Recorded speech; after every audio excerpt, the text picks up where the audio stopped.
Ever since I started posting sourdough discard recipes, I have noticed that a lot of people get in such a tizzy over these discard recipes. So let's just talk about all things sourdough starter and discard. Also, this is just what I've learned along the way from other sourdough people who seem way more experienced than me.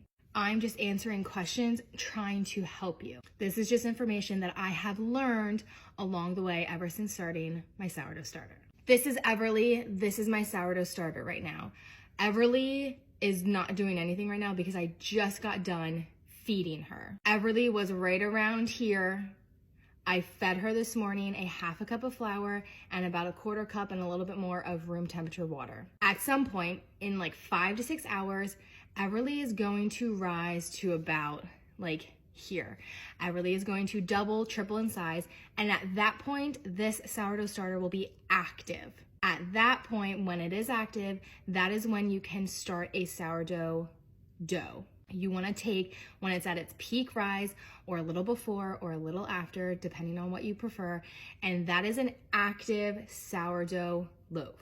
That is typically what you have a sourdough starter for and what you want to use it for. Yes, you can do other active sourdough recipes like cinnamon rolls and all these other things, but those are active sourdough recipes. When this is double, triple in size, it has beautiful growth, there's lots of bubbles. That is going to be what you are using an active starter for. Those typically tend to take a little bit longer because you need to let it bulk ferment, you need to let it cold proof usually. So these recipes do take longer when you're using an active starter. Now let's talk about discard.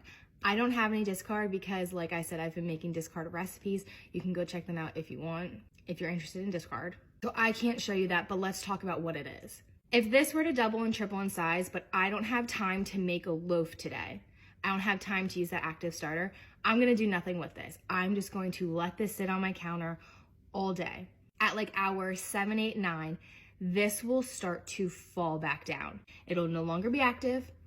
It'll no longer be double, triple in size, and it won't be like as bubbly. It'll still be bubbly. Like later tonight or tomorrow morning, I cannot take from this and make an active sourdough recipe because it is not active. Tomorrow morning, when I go to feed this, because my feeding time is always in the morning, I can either keep it as is and feed right on top of it. Let's say maybe I want to make 2 loaves, so I want a lot of starter in here. I will just feed